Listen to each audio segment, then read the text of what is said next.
Assalamualaikum warahmatullahi wabarakatuh. Today I'm going to present my presentation about virtual private network. First of all, I'm going to introduce myself. My name is Oki Anggara Basuki with name 125060301111100 I'm going to present about presentation about virtual private network.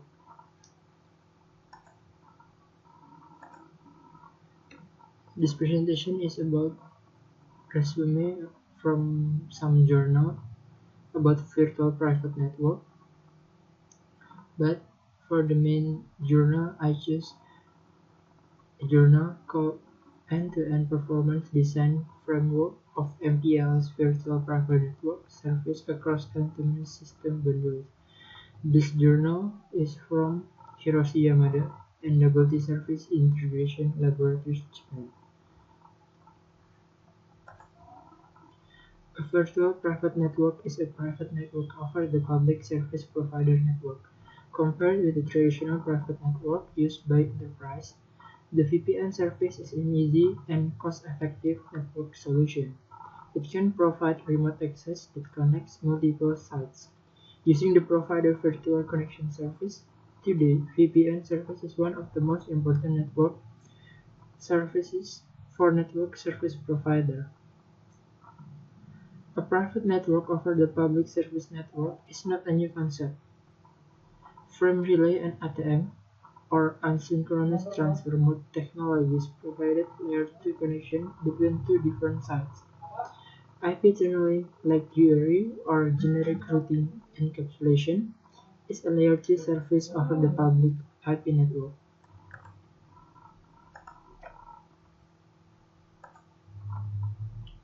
Large enterprises or companies have become multinational companies and have needed good connectivity with their remote office and customers in various places around the globe.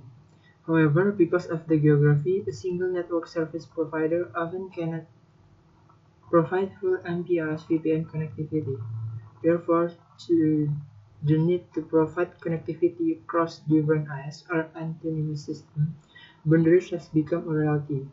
In addition, the VPN service providers are required to satisfy the agreed service level about end-to-end network performance, like delay or throughput, as well as availability. To provide network-based VPN services, MPLS or multi-protocol level switching, VPN is the leading solution that enables us to provide any-to-any connectivity without any boundaries. Hereafter in this paper, we consider the MPLS VPN. Recently, many large enterprises or companies have many sites around the globe, and all sites need any-to-any connectivity with each other. However, because of this geography, a single network service provider often cannot provide full VPN connectivity. This is the component for network or virtual private network components. Network components used is an inter-S MPLS VPN. There are four types of routers. First, CE or customer edge. Secondly, PE provider edge. P as provider and ASB as AS boundary. CE router provides a gateway between the customer network and the provider's network. CE router is managed by either customer or service provider. PE router provides VPN, customer attachment and service delivery. It must support multiple end customer. This is the component of inter-S MPLS VPN. From the PE through P, after that following as ASB, using some layer 2 and layer 3. For VPN, we use packet transmission. The customer prefixes are never advertised in the provider network. This enables us to reduce the size of the routing table in the provider network and the increase of the scalability. Therefore, MPLS is running on the provider's network. As shown in Figure 2, Packet forwarding is done based on the MPLS label, not on the destination IP address in the packet. When the packet comes from CE router in PE router, the PE router assigns the MPLS label. In an MPLS VPN, the MPLS label stack contains two labels.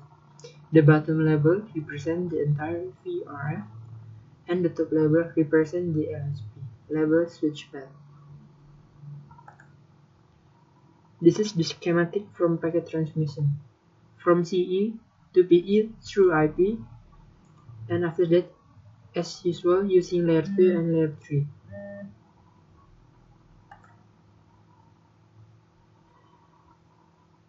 This is the routing protocol.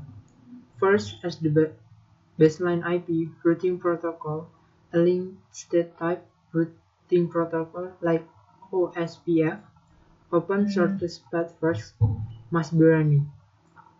In order to create an LSP between PE router, the LDP or RSVP-TE protocol is configured.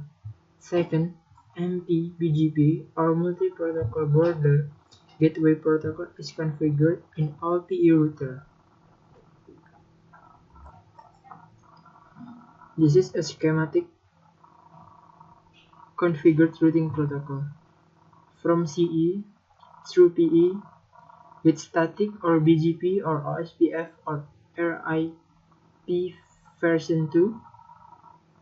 After that, from PE, continue with P and continue so on until get to another CE. So this VPN is enable us to connect one network to another network without any exception, because we use IP to defend ourselves or to access other network. To access it, we need some components like CE, PE, PNS, and ASB.